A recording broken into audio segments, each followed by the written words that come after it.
Assalamualaikum warahmatullahi wabarakatuh. Anak-anak, sekarang kita belajar pelajaran aswasya KN1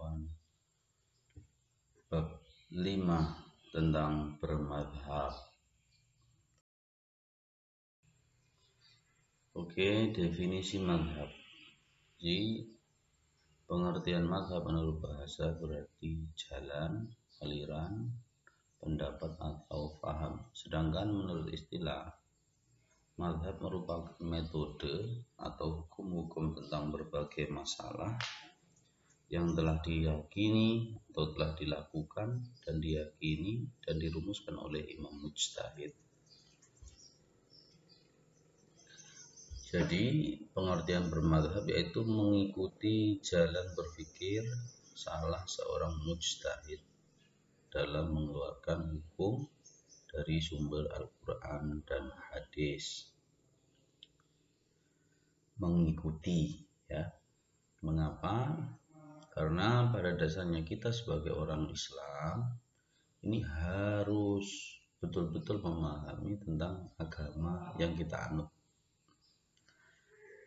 terutama ajaran-ajarannya. Bagaimana sholat, bagaimana perintah sholat, ya, sumber hukumnya apa, alasannya apa, sebab nuzulnya apa, terus ini mengandung makna apa. Secara keseluruhan semua umat muslim ini wajib untuk mengetahui tentang masa diniyahnya, tentang urusan agamanya masing-masing, ya. Jadi setiap orang.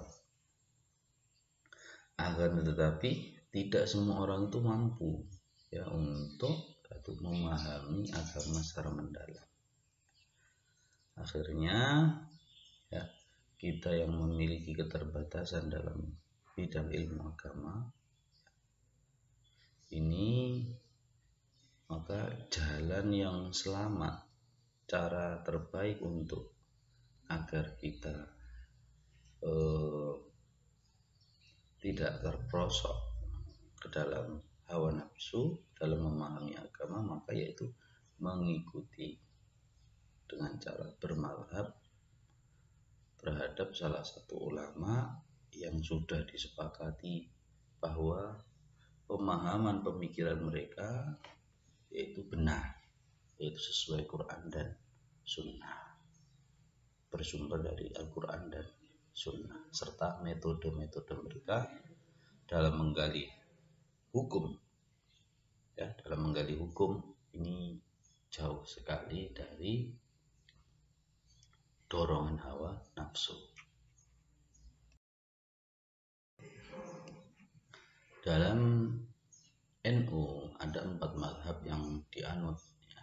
Jadi di NU kita dipersilahkan memilih salah satu dari 4 mazhab, ya. Pokoknya kalau masih mengikuti 4 mazhab ini, ya masih digolongkan sebagai ahlu sunnah, ya.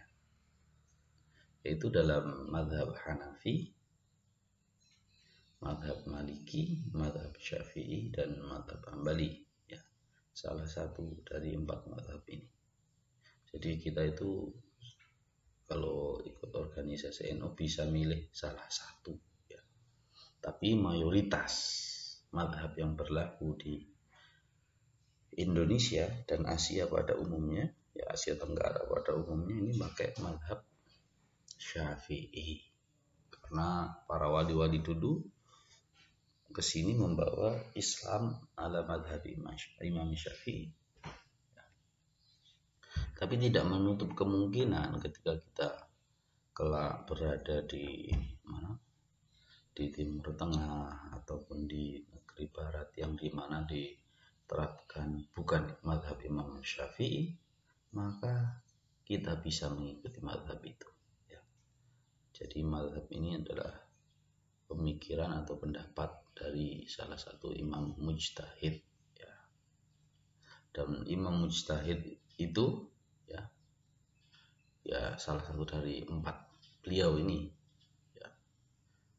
Imam Hanafi, Imam Maliki, Imam Syafi'i, dan Imam Hambali. Kenapa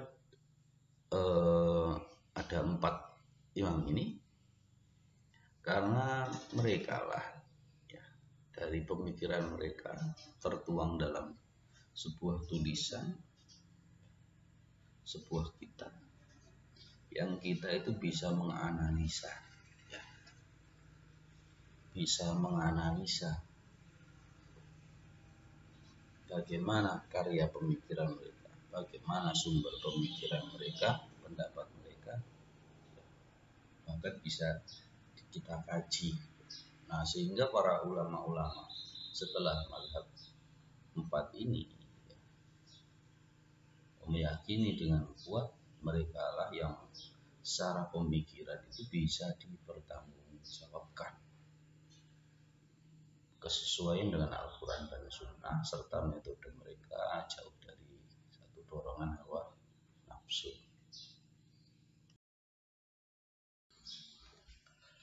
Dua cara bermadhab, yaitu dalam melaksanakan, dalam mengikuti pemikiran mujtahid, salah satu dari mujtahid, kita bisa melakukan dengan dua cara, ya, yaitu bermadhab secara qauli atau muqallid, orang yang taklid, itu mengikuti setiap ucapan imamnya. Jadi mereka mengambil pernyataan-pernyataan tekstual dari guru-gurunya.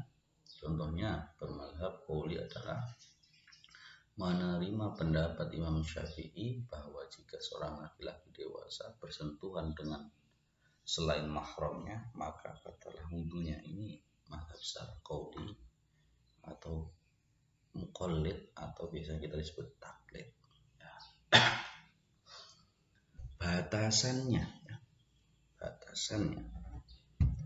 Batasannya taklid yaitu kalau kita tidak bertaklid ini satu harus mencari sumber sendiri, meneliti sendiri tentang dalam satu kasus tentang laki-laki yang bersentuhan dengan perempuan yang bukan mahram membatalkan wudhu misalnya. Jadi kalau kita nggak mau taklid kepada Imam Syafi'i, maka kita harus meneliti sendiri. Dari mana ayatnya, dari mana hadisnya, asbab nuzulnya apa, kalau ada ayatnya, asbab wurudnya apa, kalau ada hadis. Ya. Belum lagi cari ayat-ayat penguat atau hadis-hadis penguat. Terus cari makna bahasanya, lughahnya. Ya. Jadi banyak ulama yang mengakui bahwa mereka itu masih taklid. Ya. Karena apa? Kesukaran, ketidakmampuan dalam mencari, menganalisa atau melakukan istinbatul hukm atau penggalian sebuah hukum. Ya. Kalau ulama saja mereka masih mengikuti qaul imam mujtahid, apalagi kita gitu. Kita ini malah nyantol, gandul dok. Nah, sedangkan yang kedua yaitu madhab secara manhaji, yaitu bermadhab secara manhaji, yaitu tidak mengikuti pendapat gurunya secara mutlak, akan tetapi mengikuti metode istinbatul hukum. Pendapatnya bisa berbeda dengan pendapat gurunya. Ya, ini yang telah dilakukan oleh para ulama-ulama, ya, ulama-ulama Syafi'iyah, ulama-ulama Hanafiyah, ya, ulama-ulama yang mengikuti, ya. Jadi mereka sudah mampu untuk melakukan penggalian hukum, menggali hukum dari Al-Quran dan hadis.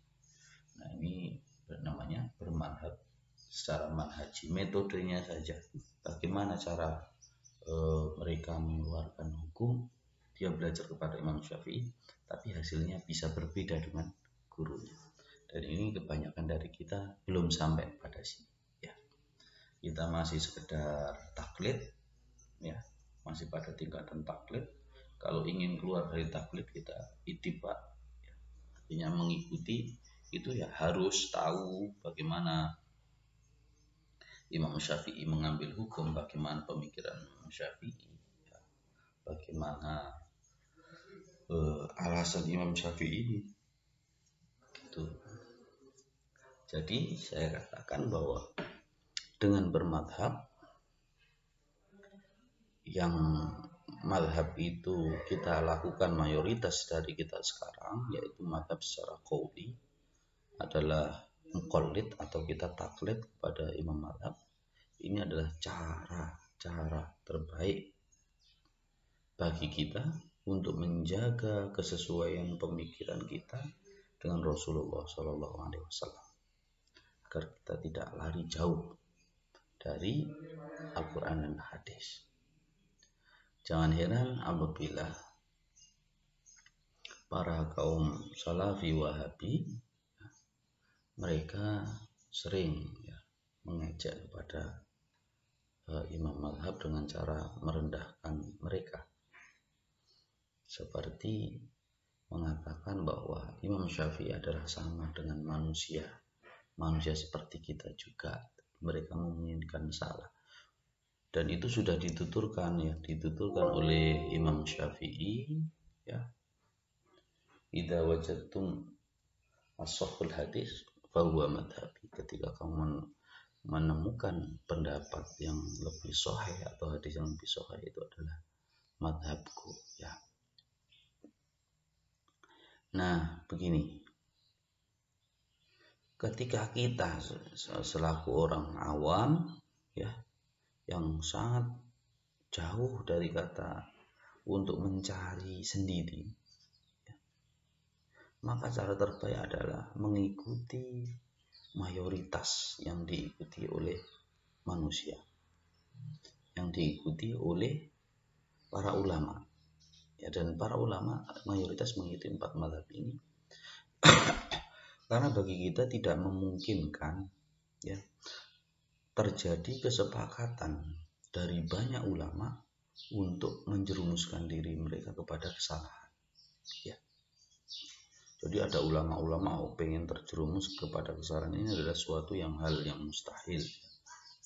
Bukan seorang saja, bila seorang saja bisa jadi, tapi mayoritas, ini pendapat yang sangat mayoritas, yang mayoritas diikuti, itu mengikuti salah satu dari 4 madhab yang berlaku dan masyhur terkenal, yaitu madhab yang 4 tadi. Jadi cara terbaik kita adalah mengikuti mereka, yaitu mengikuti salah satu dari 4 madhab. Bila kita memiliki kemampuan, ya, untuk meningkat, ya, misalkan sudah hafal Quran, sudah hafal 6 kitab hadis, sudah tahu apa itu ulumul Quran, ulumul hadis, sudah tahu makiyah, madaniyah, ya,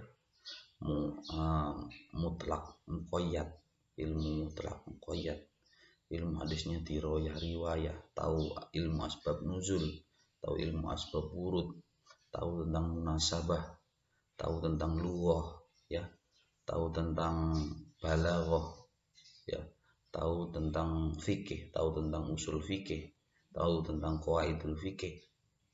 Banyak lagi ilmu, ya, tahu tentang ulumut tafsir, tahu tentang tafsir. Banyak lagi ilmu yang perlu dipelajari untuk bisa dipelajari dan dikuasai. Bukan cuma belajar, tapi menguasai ilmu-ilmu tersebut sehingga kita bisa meningkat. Dan ini sangat sukar dilakukan oleh orang-orang yang awam, orang-orang yang memiliki keterbatasan dalam menuntut ilmu agama. Maka cara terbaik bagi mereka yaitu mengikuti secara keseluruhan, ya, secara qaul, pendapat ulama mereka, dan ulamanya yang mengikuti salah satu dari 4 mazhab ini. Demikian. Apabila ada pertanyaan, ya silahkan ditanyakan. Jangan lupa untuk komentar kelas sampean, misalkan 7C spasi nama spasi hadir. Demikian dari saya, semoga bermanfaat. Wallahul muwaffiq ila aqwamit thoriq. Wassalamualaikum warahmatullahi wabarakatuh.